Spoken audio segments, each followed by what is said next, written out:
¿Qué tal? Nuevamente estamos junto a ustedes una semana más con un episodio nuevo. Este episodio yo creo que es bastante especial porque Visión Colombia le dedica una buena porción de su trabajo a lo que es el ordenamiento y el desarrollo territorial, con unas propuestas bastante innovadoras, con unas propuestas que buscan crear y construir, como todo el proyecto lo viene haciendo. Una Colombia de un país soñado pero posible, en donde compartimos ideas, donde intercambiamos criterios para poder construir. Y queremos hacer ciertos planteamientos porque no queremos quedarnos únicamente en la retórica. Queremos empezar a contribuir y a dejar sembrada para el debate, para la discusión, para ver si hay esa posibilidad de hacer una transformación profunda en algunos temas muy pero muy interesantes. Como siempre, nuestro agradecimiento al Hotel Cosmo 100, que nos permite utilizar sus instalaciones para que nosotros podamos acompañarlos todas las semanas. Pueden escucharnos, compartir nuestro podcast y nos encuentran en Spotify, Apple Podcast y Google Podcast. Rodrigo, mi coequipero, mi gran amigo, ¿cómo me le va? Bueno, muy bien, feliz acá. El recrédito de la semana, el recrédito intelectual de la semana, el aporte intelectual al país, que es quizás el aporte más importante que todos los ciudadanos podemos dar. No solo el aporte de pagar los impuestos, que hay que pagarlos, sino también el aporte intelectual, la generosidad para generar pues como iniciativas, como proyectos, propuestas, y pues para eso estamos acá. Bueno, hoy tenemos una invitada muy conocedora de este tema, Rodrigo. Le voy a presentar y le voy a dar la bienvenida a Lorena Garnica. Lorena es abogada javeriana especializada en Derecho Comercial de la Universidad Javeriana, magíster en Derecho de los Negocios, cuenta con una práctica legal especializada en Derecho Agrario desde el año 2005 en los sectores público y privado. Actualmente es socia de la firma de abogados española ESIR, ¿verdad? ¿Lo dije bien, Lore? Sí, pues sí, no, verdaderamente yo lo que soy es un nerd. Entonces espero poderles apoyar en algo, en esta discusión a la que verdaderamente estoy súper agradecida que me hayan tenido en cuenta. Me parece divino que se sienten a hacer esa mayéutica socrática de pensar y controvertir las ideas, porque creo que en este país nos hace falta eso. Creo que los colombianos somos muy inteligentes, pero también somos muy apasionados. Y lo segundo no nos juega muy a favor, la verdad. Entonces, cuando uno se toma el tiempo de tomarse un vasito de agua, de sentarse digamos, no sé, en este caso con amigos, pero no necesariamente con amigos, la idea es podernos sentar en grupos entre plurales diferentes. Ajá, para intercambiar ideas sobre el país. Me parece exquisito. Entonces, les agradezco mucho que me hayan hecho parte de este ejercicio. Bueno, bienvenida.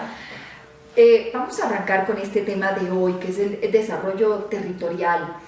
En Visión Colombia, Rodrigo, y usted me corrige si en algo me equivoco, planteamos una autonomía política y una descentralización administrativa. Y para eso deberíamos contar con una autonomía fiscal y un poder reglamentario. Así es. Una de las grandes riquezas de los países, sin duda, es el elemento esencial del Estado, que es el territorio. Colombia, digamos, es consciente y ha sido relativamente consciente, por lo menos de dientes para afuera, de que eso es así, de que nuestro territorio es rico, puede generar prosperidad. Y prosperidad no solo metafísica, de ser felices, de llenarnos de jolgorio y gloria por tener un mar precioso y unas montañas divinas, sino también estoy hablando de una prosperidad que hoy en día es políticamente incorrecto, pero que aquí lo hablamos con mayúscula, la prosperidad económica, la prosperidad material. Es decir, que la gente tenga plata en sus bolsillos para tener su propio y armarse su propio destino de vida. Y en esa tarea el territorio cuenta con un papel protagónico. El territorio ayuda a que la gente viva y viva cada vez mejor si se desarrolla adecuadamente. La razón de haber invitado a tan autorizada voz como lo es Lorena Garnica, yo lo voy a decir sin ambajes, Ana María, me perdonas, pero es quizás la voz más autorizada en esta materia, y si no es la más autorizada, es una de las 5 voces más autorizadas en el país. Razón por la cual de lo que se trata no solo es de hablar de un país que esté volcado a las regiones, sino que estas regiones tengan una apariencia de herramienta, es decir, ser una herramienta de progreso para los bolsillos de las familias y de la gente. Eso no es fácil, eso puede sonar a anhelo, y no obstante lo cual lo vamos a desarrollar, y qué mejor que hacerlo de la mano de Lorena Garnica. Ahora, dentro de la visión, dentro de Visión Colombia, y el planteamiento es que la presidencia marca ciertas políticas macroeconómicas, pero que son en materia de orden público, pero se da ciertas libertades a estos departamentos, a los territorios, a los municipios. Lorena, ¿es factible en un país como Colombia? Pues digamos que lo que te puedo decir es que hace 3 días, no sé si vieron, se lanzó un informe de misión de descentralización por el Departamento Nacional de Planeación, y digamos que el análisis o el diagnóstico es que verdaderamente hace bastante falta descentralizar las decisiones principales de desarrollo territorial, que hay que darle alas a las entidades territoriales, pero ojo que creo que esa decisión no puede ser inmediata, necesita reposar sí o sí sobre información concreta, clara, sobre estadísticas verificables de cada una de las entidades territoriales. Porque si tú migras a un esquema completamente descentralizado en el punto de maduración actual de varias entidades territoriales, lo que te vas a encontrar es que, por ejemplo, los 170 municipios PEDET no tienen un secretario de Hacienda, por ejemplo.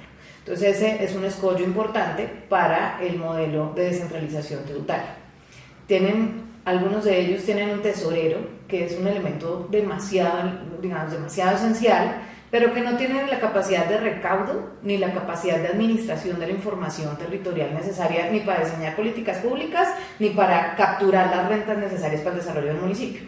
Entonces yo lo que creo es que, digamos que pensando que este es un ejercicio de construcción sobre lo construido, es que hay elementos como los esquemas asociativos territoriales que han demostrado funcionar, que de hecho en este momento en una política pública de la que pude ser parte en el diseño, que se llama Catastro Multipropósito, ha demostrado ser el gran jalonador de desarrollo de unas regiones, de tener ideas de clúster, de tener ideas de desarrollo regional, porque de alguna manera, sí o sí, las economías de escala funcionan también en la implementación de políticas públicas. Luego, si tenemos información adecuada, si tenemos a las entidades territoriales como agrupadas de la manera que como ellos voluntariamente se identifican, y si adicionalmente tenemos digamos como un esquema de fortalecimiento institucional de las entidades territoriales, ese es un futuro, digamos, deseable. Lo que uno no puede pensar es que ese es un twist que podemos dar en la inmediatez, porque la realidad es que nos vamos a chocar con entidades territoriales infinitamente débiles, que dependen sí o sí del sistema general de transferencias del presupuesto general de la nación, porque hoy, digamos, las pocas rentas municipales ni siquiera las saben administrar o les toma trabajo administrarlas. Voy a dar un ejemplo muy corto. Barranquilla en el año 16 descentralizó su gestión catastral. Y gracias a eso, Barranquilla hoy es lo que es, porque logró quintuplicar su captura de rentas producto de predial y de ICA. Y tú ves las fotos de antes y después y es básicamente una cosa abismal. Tú dices, es que aquí hubo un milagro económico. Solo con los impuestos que hoy están autorizados a administrar todas las entidades territoriales municipales. Porque administraron muy bien uno de sus principales activos, quizás el principal activo de Que cualquier es el sociedad inmobiliario. latente, pero el otro es el físico, digamos, el inmobiliario. Y esos activos tienen, yo diría, estas características. Primero, es esencialmente territorial. Es decir, si hay algo genuinamente autóctono y si hay algo que arraigue a la población para con su territorio, es precisamente el mismo territorio. La gente lo aprecia, lo conoce, saca pecho de él, etcétera, etcétera. Eso es muy importante en el desarrollo de los pueblos. Lo segundo es que no solo genera productividad, sino genera una productividad escalonada si está bien organizada. Entonces la pregunta es si esa organización ha de darse siempre de manera centralizada, si esa planeación ha de darse de manera centralizada o si por el contrario se le permite una participación importante a los entes, como se dice técnicamente, subnacionales o a los entes territoriales. Y la tercera, si concentramos la atención en el territorio, en el elemento físico, en cómo realmente poder visualizar cuáles son las virtudes y también las falencias de los territorios que las tienen, pues evidentemente el encadenamiento productivo de que hablaba la doctora Lorena y de los clústeres, pues obviamente generarán mayor progreso sobre el conocimiento de esa realidad. Y el conocimiento de esa realidad tiene que estar acompañada de dos cosas a mi modo de ver, pues digamos en la visión de país, de una administración muy funcional. Y la administración muy funcional se da sobre la base de entender que cada ente territorial debería por lo menos estar inclinado, si es que no les gusta y les parece muy duro la palabra soberanía fiscal o soberanía tributaria, por lo sí generar unas autonomías tributarias importantes. ¿Basadas en qué, Rodri? Precisamente en los componentes históricos y sociodemográficos de las entes territoriales. ¿Basados en qué? En que tú tienes que mirar en el catastro multipropósito, no le quiero quitar estos términos a la experta que es Lorena, pero sí quiero, y de ella he aprendido mucho, pero sí quiero decir, cuando tú identificas las potencialidades de desarrollo de una región, puedes inmediatamente planearla de manera distinta y generar los impuestos correspondientes. Ese es el punto. El ejemplo de Barranquilla pues ha sido bastante elocuente. Entonces, digamos que esa autonomía, por no decir soberanía fiscal, me parece importante. Y me parece importante que la función pública, es decir, la estructura, el andamiaje de la función pública esté puesta al servicio de la gente y particularmente del mercado, es decir, de los emprendedores, de los que quieren invertir en esas regiones que por apartadas que sean pueden llegar a ser económicamente muy atractivas. De tal manera que de eso se trata, de que haya asimetrías competenciales en cada uno de los entes territoriales, que se generen más entes territoriales para la más correcta administración y sobre todo para el accountability, es decir, o para la verificación social del ejercicio del poder político y a su turno poder generar mayor riqueza a través de la soberanía fiscal. Yo te complementaría esa idea con dos reflexiones que hago y me perdona lo práctica que voy a hacer. Y es que creo que el Estado no puede incurrir en parálisis by análisis. Creo que este punto del que estamos hablando es, digamos, la almendra del problema y pretender cambiarlo con una reforma en la que tú de entrada a Chocó le cortes las transferencias o si me entiendes de las rentas de Bogotá, vas a generar un choque. Lo que creo que sería interesante mirar es como, digamos, tengo como un planteamiento binario. Lo primero es, conforme la información que se está capturando además en este momento en cada uno de los municipios de todo, de su estatus territorial, la actualización catastral, que este gobierno cierra al 60% y deja financiado al 100% del territorio nacional, toda la información que se capture de los municipios debería permitirte categorizarla entre aquellos a los que les basta en este momento de madurez aprender a manejar la información. Es triste, pero muchos ni siquiera saben adoptar políticas públicas, sacar un plan de ordenamiento territorial que es el apalancamiento para el desarrollo, ni siquiera saben definir una política fiscal municipal con la información que hoy hay. Y, digamos, ir clasificándolos respecto de aquellos que con un fortalecimiento institucional mediano pueden llegar a generar un esquema de independencia como el que describes, y aquellos que ya simplemente vuelan solos, como en el ejemplo de Barranquilla.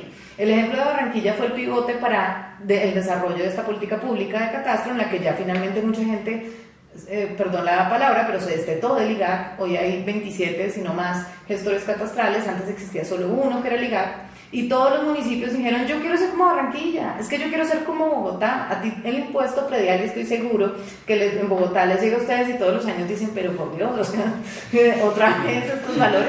Pero es apenas obvio, porque es que te actualizan el catastro con inteligencia artificial, con unas herramientas que no hay en otros municipios, y la diferencia de ese valor es una diferencia de bajo costo, con años de experiencia de un catastro descentralizado como el de Bogotá, y que ha permitido que hoy el catastro de Bogotá esté actualizado al 100% permanentemente.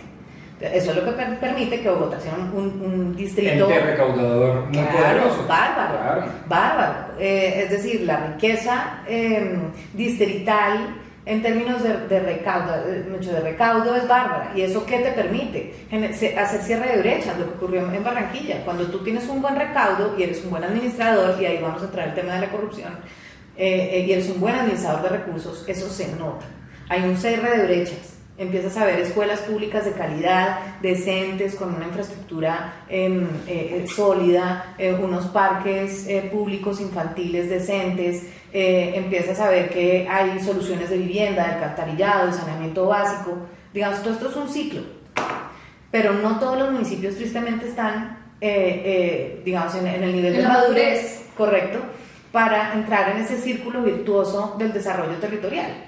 Hemos abandonado, y ahí voy a ser políticamente incorrecta, hemos abandonado por décadas nuestras regiones. Y eso nos está pasando una cuenta de cobro altísima hoy. Piensen estaba pensando en este momento en el departamento de Amazonas, solo tiene 2 municipios que representan el 7% del área territorial de Amazonas, porque el resto son áreas no municipalizadas. ¿Qué significa? Que ni siquiera tienen un estatus. ¿Ya? Es ridículo. Sí, no existe. Y la excusa es que, y pues en su momento tiene sentido, es que son áreas que ni siquiera están sustancialmente pobladas, que son masivamente boscosas y en las que tú no tienes que tomar unas decisiones de política pública sustanciales, luego ni siquiera existían catastralmente, por ejemplo. Hoy están siendo actualizadas catastralmente y sabes qué hay ahí. Eso te permite ver si hay deforestación, si no hay deforestación, si hay comunidades asentadas que no tienen censadas. Digamos, la información es el pivote para la toma de decisiones, y sin eso ni ordenamiento territorial ni centralizado, ni federado, nada. O sea, el pivote es la información, es como, digamos, la médula, ¿no? De acuerdo. Ahora, hay algunas competencias, de acuerdo a la Visión Colombia, de obligatoriedad. Estas cubren deporte, cultura, entretenimiento, transporte, infraestructura departamental. Sí, básicamente para, digamos, no entrar en detalle de qué debería ser parte de cuál ente territorial o no, un poco la idea es decir, hay ciertas entidades territoriales a las que les vamos a dar autonomía política, no soberanía política, pero sí una enorme autonomía a través de las competencias administrativas asimétricas. Y les vamos a entregar una especie de, si no les gusta la palabra soberanía fiscal, una, digamos, autonomía...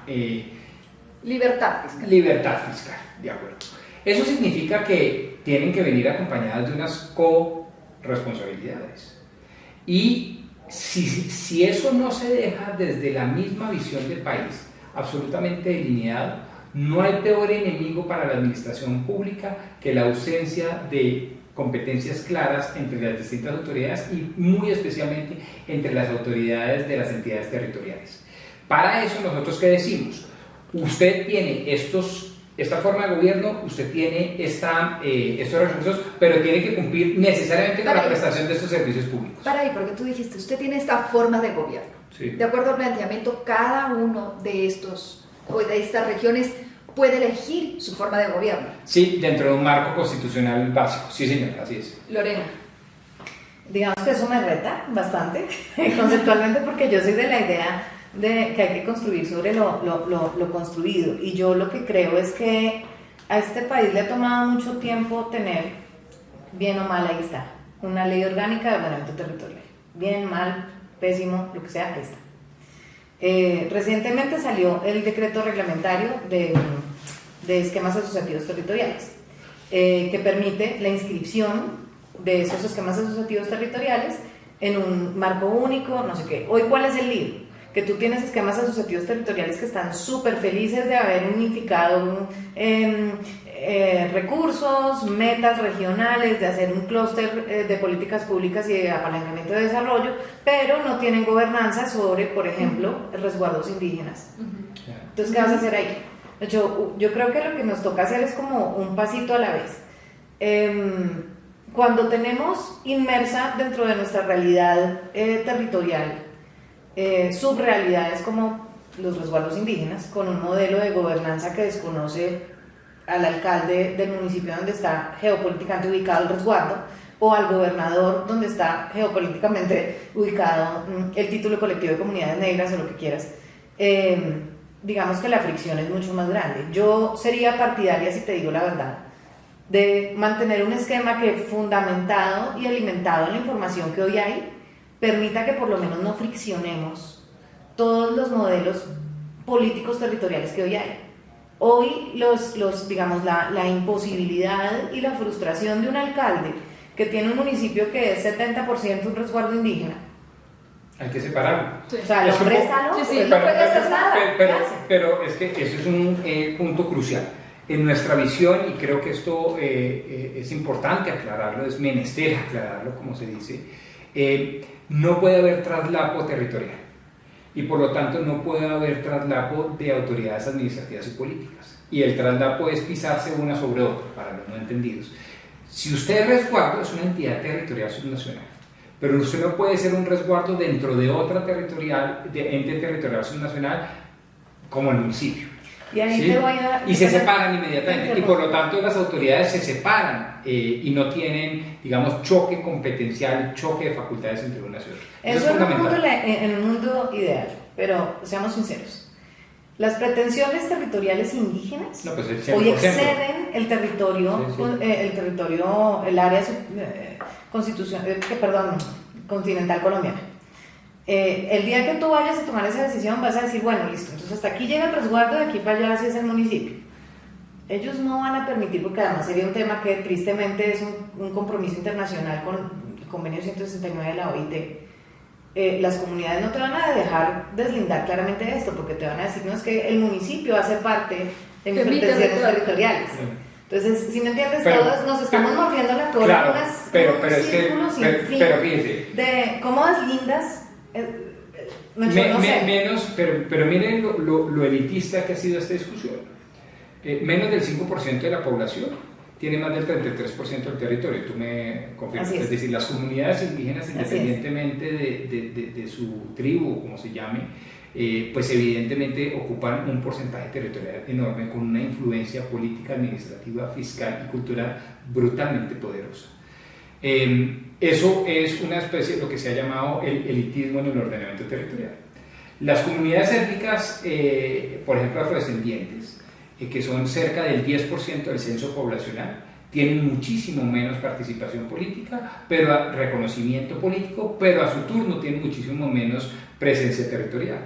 Entonces, la pregunta es si esta élite, llámese en este caso y en este ejemplo, élite indígena, puede imponerle a la mayoría la visión de país. Y lo que nosotros creemos es que no.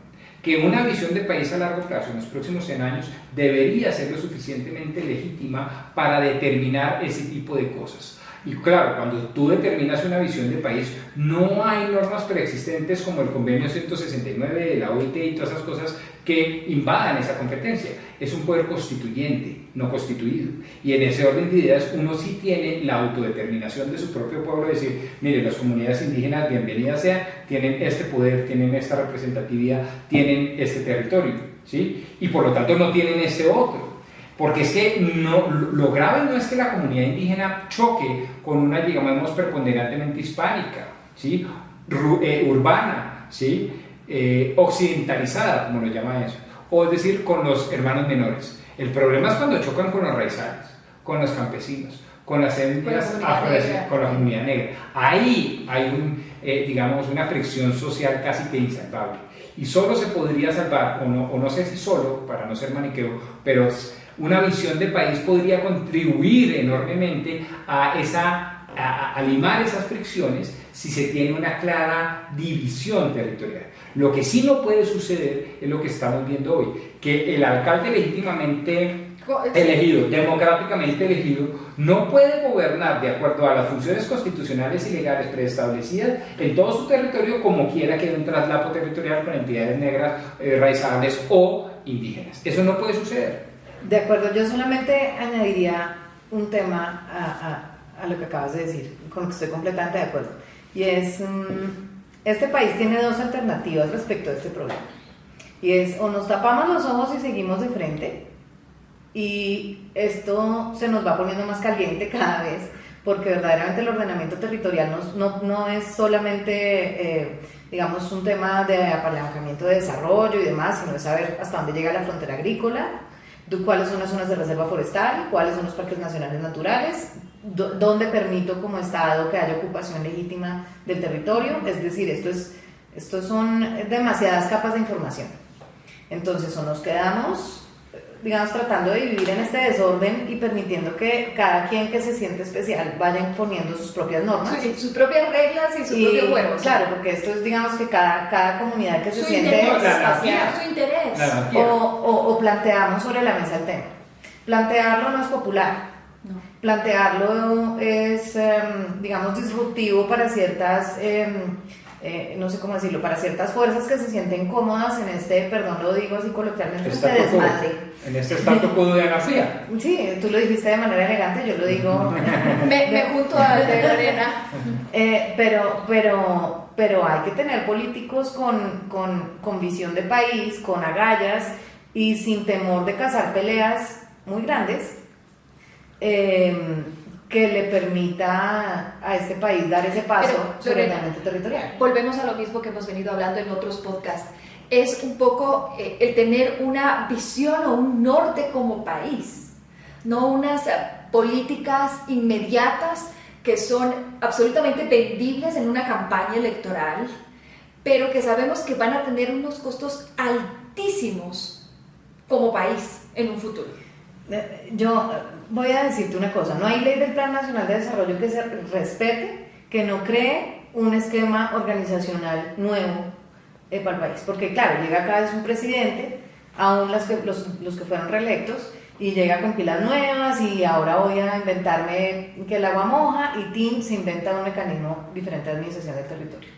Entonces hoy tenemos las SOMAC con los PEDET, con las zonas de reserva forestal, con las zonas futuro, con las zonas económicas exclusivas, no sé qué, con, digamos, verdaderamente tener un esquema de ordenamiento territorial con tanta... sobre capas. Sí, eso claro, no tiene sentido. con tanto traslape normativo es absurdo. En algún momento nos soñamos y empezamos el ejercicio, pero nunca lo terminamos, hacer el inventario de cuántos modelos de administración del territorio existen en Colombia. Íbamos como por 102 vigentes. Yo también pienso que esto es un tema de tener, más allá de lo que ya dijimos, un político con las agallas y la sed de hacer esta reforma de fondo, es tener la claridad de que esto no parte de una modificación normativa, o sea, no más normas. Ya, lo que queremos es adelgazar por salvo completo. una que acabe con todas las preexistentes. Sí, claro. Sí. Claro, porque verdaderamente pues todos somos súper creativos y cada quien tiene una idea súper diferente, claro. y si los agrupamos por letra mayúscula y si los agrupamos por color de los ojos por talla, y la rape y tal, digamos, fantástico. Pero eso lo que está generándonos es un caos que es una olla a presión.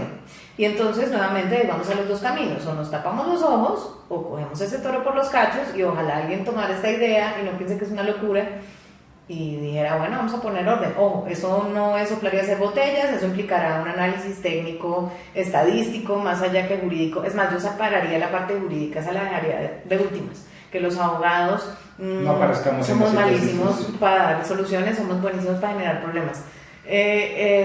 Yo lo que capturaría es como información, una visión ascendista de esa información, y eso puede ser un buen insumo para entender cómo se agarra ese problema pues, de los cachos. De acuerdo. Señores, les quiero dar las gracias. Hoy, de verdad, mire, así como usted se divierte y se recrea en los podcasts, para mí es como una clase magistral. O sea, me encanta, de verdad, todo lo que podemos compartir. Lorena, solo me queda decirte gracias. Concuerdo con Rodrigo, esa voz autorizada, esa voz que nos dice claramente, esa franqueza, de verdad, solo nos queda darte gracias por haber compartido con nosotros este podcast. No, muchas gracias, y la verdad es que no soy una voz autorizada, soy un nerd. que le gusta Por hablar eso, mucho. por eso, No soy una voz autorizada. ¡Qué Una maravilla! autoritas del caso. Qué maravilla, ojalá tuviésemos entonces muchos nerds en Colombia. Pero además, y aquí hago una confidencia para todos nuestros agradables oyentes, es una nerd con un humor superlativo. Y esos son los nerds que necesita Colombia. A ustedes también, gracias por haber estado nuevamente con nosotros, habernos acompañado en este nuevo episodio de Visión Colombia 2022. Nos vemos la próxima semana. Nos vemos desde aquí, desde las instalaciones del Hotel Cosmos 100 y nos pueden escuchar a través de las diferentes plataformas Spotify, Apple Podcast, Google Podcast. Que tengan una buena semana.